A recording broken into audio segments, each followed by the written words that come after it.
بسم اللہ الرحمن الرحیم۔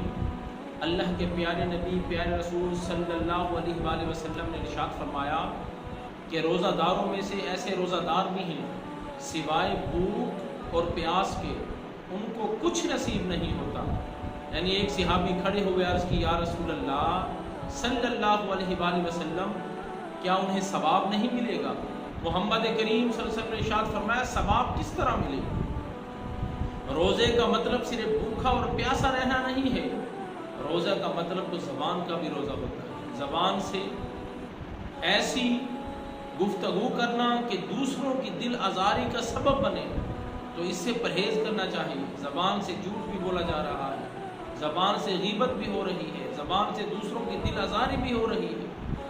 اور جسم کے باقی جو اعضاء ہیں، آنکھوں کا بھی روزہ ہے، کانوں کا بھی روزہ ہے، ہاتھوں کا بھی روزہ ہے، کہ ہر وہ کام جو اللہ اور اس کے رسول نے منع فرمایا ہے انسان کو اس سے پرہیز کرنا چاہیے۔ لیکن وہ روزہ دار ایسے ہیں کہ صرف بھوکا اور پیاسا رہ کر سمجھتے ہیں کہ ہم روزہ دار ہیں۔ روزے کا مطلب یہ نہیں ہے۔